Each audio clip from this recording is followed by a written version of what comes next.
राधे कृष्ण राधे कृष्ण। गुजरात नरेश ऋष्य पर विजय प्राप्त करके यादव सेना का चेदी देश के स्वामी दमघोष के यहाँ जाना। राजा का यादवों से प्रेम पूर्ण बर्ताव करने का निश्चय, किंतु शिशुपाल का माता पिता के विरुद्ध यादवों से युद्ध का आग्रह। श्री नारद जी कहते हैं, राजन, महापराक्रमी प्रद्युम्न माहिष्मति के राजा को जीतकर अपनी विशाल सेना के लिए गुजरात के राजा के यहाँ गए। जैसे पक्षी राज गरुड़ अपनी चोंच से सर्प को पकड़ लेते हैं, उसी प्रकार श्री कृष्ण कुमार प्रद्युम्न ने गुर्जर देश के अधिपति महाबली वीर ऋष्य को सेना द्वारा जा पकड़ा। उनसे तत्काल भेंट वसूल करके महाबली यादवेंद्र अपनी विशाल वाहिनी साथ लिए हुए चेदी देश में जा पहुँचे। चेदी राज दमघोष वसुदेव जी के बहनों थे, किंतु उनका पुत्र शिशुपाल श्री कृष्ण जी का पक्का शत्रु कहा गया है। बुद्धिमानों में श्रेष्ठ महाबुद्धिमान उद्धव महाबली दमघोष के पास गए और उनको प्रणाम करके बोले। उद्धव ने कहा, राजन, महाराज उग्रसेन को भेंट दीजिए, वे समस्त राजाओं को जीतकर राजसु यज्ञ करेंगे।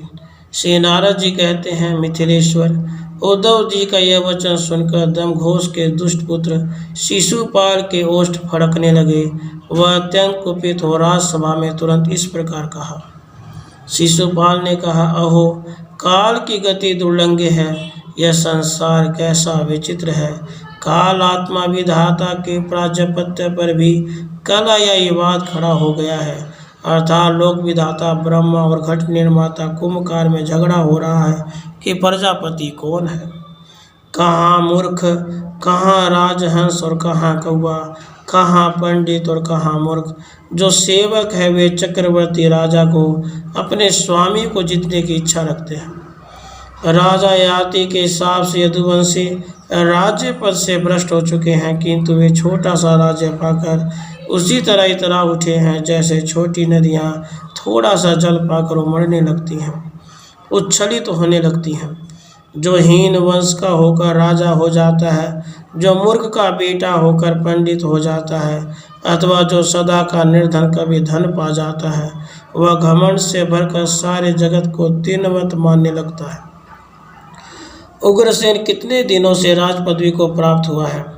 वासुदेव मंत्री बना है और उग्रसेन उसी के बल से और केवल उसी से पूजित होकर राजा बन बैठा है।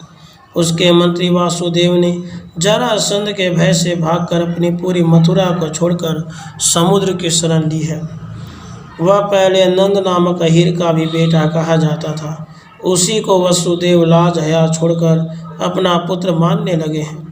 वसुदेव तो गोरे रंग के हैं, उनसे पुत्र उत्पन्न हुआ यह कृष्ण श्याम वन का कैसे हो गया। केवल पिता ही नहीं, पितामह भी गोरे हैं। उनके कुल की संतति में वासुदेव की गणना हो, यह बड़े दुख और हंसी की बात है। मैं उसके पुत्र प्रद्युम्न के यादवों तथा सेना सहित जीतकर भूमंडल को यादवों से शून्य कर देने के लिए कुश स्थली पर चढ़ाई करूँगा। श्री नारद जी कहते हैं, राजन, यूँ कहकर धनुष और अक्षय बाणों से भरे 2 तरकस लेकर शिशुपाल को युद्ध के लिए जाने को उद्यत देख चेदी राज ने उससे कहा। दमघोष बोले, बेटा, मैं जो कहता हूँ उसे सुनो, क्रोध न करो। जो सहसा कोई कार्य करता उसे सिद्धि नहीं प्राप्त होती। क्षमा के समान धर्म, अर्थ, काम और मोक्ष का साधन दूसरा कोई नहीं है, इसलिए शाम नीति से काम लेना चाहिए। शाम के तुल्य कोई दूसरा सुखद उपाय नहीं है। दाम से शाम की शोभा होती है और शाम की सत्कार से। सत्कार की भी तभी शोभा होती है जब वह यथा योग्य गुण देखकर किया जाए। यादव और चेदीप सगे संबंधी माने गए हैं, अतः मैं वास्तव में यही चाहता हूँ कि यादव तथा चेदीपों में कलह न हो। श्री नारद जी कहते हैं, बुद्धिमान दमघोष के समझाने पर भी शिशुपाल अनमना हो गया, कुछ बोला ही नहीं। वह महाखल चुपचाप बैठा रहा। राजन चेदी राज की रानी श्रुति सर्वा सूर्यनंदन वसुदेव की बहन थी। वे अपने पुत्र शिशुपाल के पास आकर अच्छी तरह विनयुक्त होकर बोली। श्रुति सर्वा जी ने कहा, बेटा खेद न करो, यादवों राज्य दीपों में कभी कला नहीं होनी चाहिए। सूर्यनंदन वसुदेव तुम्हारे मामा हैं और उनके पुत्र श्री कृष्ण भी तुम्हारे भाई हैं। उनके वो जो प्रद्युम्न आदि सैकड़ों महावीर पुत्र हुए हैं, वे सब मेरे और तुम्हारे द्वारा लाड़ पार पाने के योग्य तथा समादरणीय हैं। उनके साथ युद्ध करना उचित नहीं होगा। तात, मैं तुम्हारे साथ स्वयं स्नेहाचित होकर उन समागत यादवों को लेने के लिए चलूँगी। चिरकाल से मेरे मन में उन सबको देखने की उत्कंठा है। मैं बड़े उत्सव एवं उत्साह के साथ उनको घर लाऊंगी। ऐसा अवसर फिर कभी नहीं आएगा। शिशुपाल बोला, बलराम कृष्ण समस्त यादव मेरे शत्रु हैं। जिन्होंने मेरा तिरस्कार किया उन सबको मैं भी अपने सैनिकों द्वारा मरवा डालूंगा। पूर्व काल में कुंडिनपुर में राम तथा कृष्ण इन दोनों भाइयों ने मेरी अवहेलना की, मेरा विवाह रोक दिया, अतः मेरे भाई नहीं शत्रु हैं। यदि तुम दोनों मेरे माता पिता होकर यादवों का समर्थन करोगे तो मैं तुम दोनों को माता पिता को मजबूत बेड़ियों से बांधकर उसी तरह कारागार में डाला दूंगा जैसे कंस ने अपने माँ बाप को कैद कर लिया था। अन्यथा तुम दोनों का वध भी कर डालूंगा। मेरी शपथ या प्रतिज्ञा बड़ी कठोर होती है, इसे टालना कठिन है।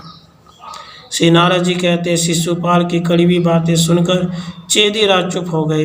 उद्धव जी अपनी सेना में लौट आए और जो कुछ शिशुपाल ने कहा था वह सब उन्होंने वहाँ कह सुनाया। उसके बाद वाहिनी, धवजिनी, प्रीतना और अक्षोहिणी, ये 4 प्रकार की शिशुपाल की सेनाएं सुसज्जित हुई। बहुलासु ने पूछा, प्रभु वाहिनी आदि सेना की संख्या मुझे बताइए, क्योंकि ऋषि लोग भूत, वर्तमान और भविष्य तीनों कालों की बातें जानते हैं। श्री नारद जी ने कहा, राजन 100 हाथी, 1100 रथी, 10,000 घोड़े और 1 लाख पैदल, यह सेना का लक्षण है। इससे दुगनी सेना को चतुरंगिनी कहते हैं।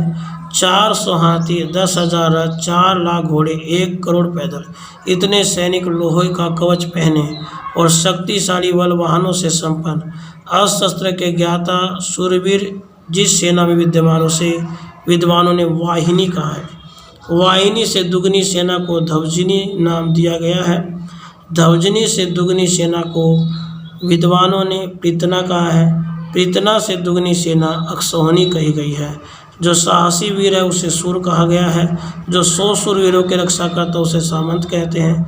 जो युद्ध में 100 सामंतों की रक्षा करता उसे गजी या गजारोही योद्धा कहते हैं।